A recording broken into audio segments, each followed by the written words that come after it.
What you just saw me do is called a lippage test. And what is lippage? We'll first start off with that.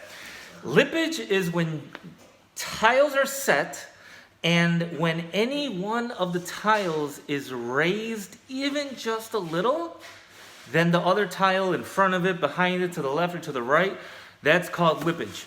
And the best way to test to see if you have a straight, even floor is by just taking a coin and just throwing it across.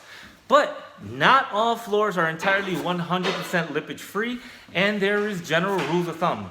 The general rule of thumb is that if the height of one of the tiles where you are finding lippage is greater than the thickness of a dime, that's considered tremendous lippage. Where that's important, again, back to what's your goal, what are you using, where are you at, what's the material, what do you care about? Generally speaking, in a scenario where you're using porcelain floors, it really doesn't matter whether there's lippage on there or not. Which then, when you're talking about tile installers and budgeting, again, in one of the other videos I mentioned, what's your objective? Do you need a tile setter that's budget friendly, creative, or done completely correct? And that's really based on the material, in my opinion. And what would determine whether or not that's important to you? Well, the material. If it's a porcelain floor, and now I'm thinking future, I'm thinking about maintenance, I'm thinking about cleaning and processes, right? If you were to have a company like ours come out and do a restorative tile and grout cleaning of your basement, 5 years after installation on a porcelain floor, we will be coming with a rotary scrubbing machine that has a little bit of weight to it, but at the bottom we have some bristles. We have a scrub pad or a driver, a pad driver is the technical term for us. We have a pad driver that has bristles at the bottom of it. Now, the thickness of bristles and softness of bristles and all that is a different story, different topic for different types of materials, but generally speaking, you have bristles. Or you could use a pad, and again, more details, but let's just go with bristles. With bristles, you're not scraping, you're not scratching, you're not really introducing much vibration to the tile, and with what's going in a circle is brushes. And with brushes follow the contour of the floor. So now, with just that being said, you could see that whether one tile or the other is higher than the other, the worst thing that's going to happen is you're going to end up scrubbing with bristles, and bristles will follow along with the contours of the floor. And when it's following along with the contours of the floor, there should generally be no issues with any of the tiles during the time of cleaning, rinsing, extracting, or any of that. Now, if you were installing a marble floor, or a limestone floor, travertine floor, generally speaking, loosely speaking, any natural stone that's a refinishable material, that's when lippage is very important to you. Now, why is that so?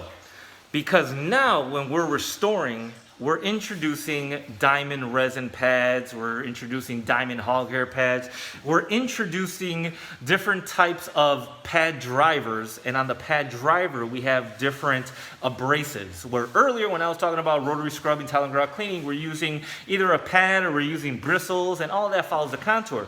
But when you're grinding and honing and refinishing, now you're using materials that follows the contours of the actual floor. And when you're following the contour of the floor, now you can see that if one tile is higher than the other, especially if it's a corner, when we're going with our rotary scrubber and we're grinding or honing, whatever phase it is that we're in, and we clip that corner, there is a much greater likelihood that we could potentially crack it. And those are the things that fall under pre-existing conditions. Pre-existing conditions done at the time of installation. So now you can see where if you are having natural stone in your floor, in your basement, bathroom, it really doesn't matter where, and it's an area where you know it's going to be refinished, you need to ensure that your lippage is minimal.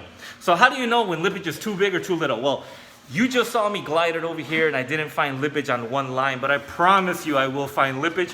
So let's go ahead and let's find one. As soon as we find one, I'm going to go ahead and pull out the little dime test so you can see it yourself.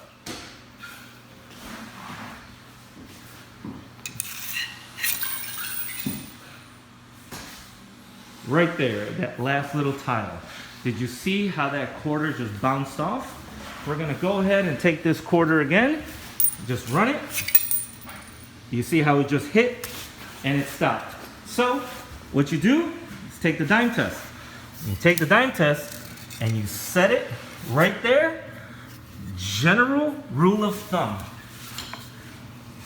is that if the tile is higher than the dime, it is considered a lot of lippage. As you can see here, it's just even, if not slightly less. The dime is still higher. So that is acceptable. And with that being acceptable, what that ends up doing is you're reducing the potential risk that when you're refinishing your tile, that there's going to be any kind of cracking, there's going to be any kind of chipping going on the corner piece or any of that. And when you minimize that, you minimize future issues. In addition to that, the flatter the floor, the better the shine is going to be, because the whole thing is going to be ground evenly, which then that takes me to the next stage. And then that takes me to the next stage. So I had to look around this floor for a good 5 minutes to find a corner that can help illustrate this point. And basically, when you do have lippage, even if it does meet that height requirement or less than the thickness of a dime, when we refinish using diamond abrasive resins. Now, diamond abrasive resin pads are all different types of manufacturers, different pads that you would use to achieve different results. But all in all, what I want to share in this particular time is that a diamond abrasive pad grinds. Diamond abrasive pads are non-flexible, just like this quarter is. It's non-flexible.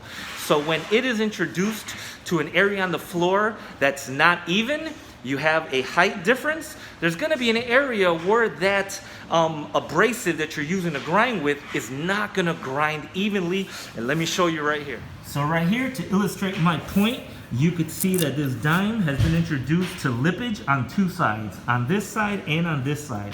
This tile here is definitely lower than these two here.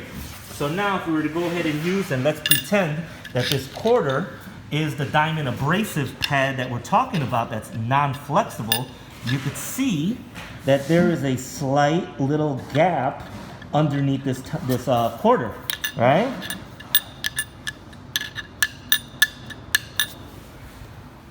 So by not being able to fully grind it evenly on those 2-3 sides, that's when you get this concept called window paning.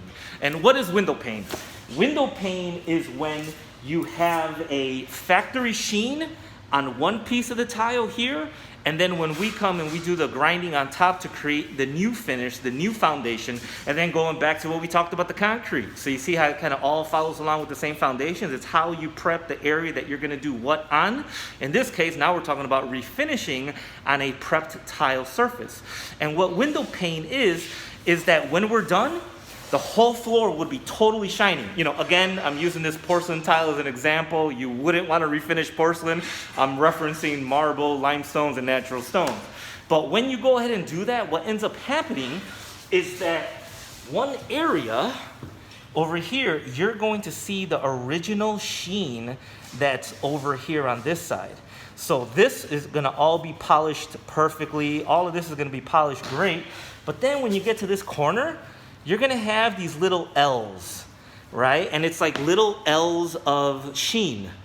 And those L's of sheen, when you multiply it on an entire basement floor, living room floor, doesn't matter, just floor, across the entire floor surface, you can see where it's not going to be even, and you're going to have a lot of little light L's throughout the whole place. Now, of course, there's ways to go around it and to combat that.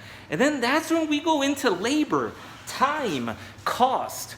Because the truth of the matter is that if you wanted to ensure that that was not the case on your floor, then before we even do the full restoration, we have to go ahead and do what's called lippage removal.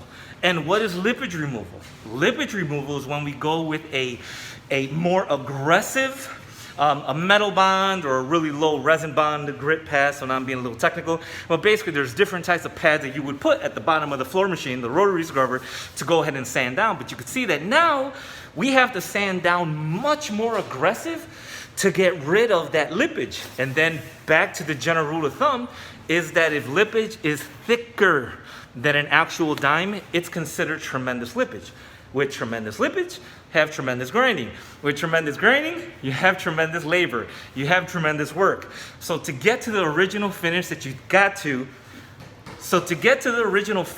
that you wanted to when you first bought the floor and you want to have it back to brand new 5-10 years later, you can see where that would be very difficult to accomplish, or more cost, I guess, invasive. It's just going to cost more, so it's not something that is associated with budget-friendly, period. Let's say that you had a small floor and it wasn't, 1,200 square feet of floor over here. Let's say it's a small bathroom. Then in which case, then we can go in with hand tools and go ahead and kind of counter that and just, get on hands and knees work and whatnot to try to feather things out. But again, it doesn't guarantee that it's going to completely remove. So now you could see where prepping the concrete, using the right color mortar, applying the tile as level as you possibly can affects the future. And then with the future, now we're going to talk about the material. Right now I'm going to go get off marble and I'm going to go ahead and focus on this porcelain to give you a little bit of pros on what this is. So until that next video, thank you so much. I do hope that this information was helpful. If it was, please like, subscribe, and or call us if you need any assistance or to be a part of your project. Talk to you soon.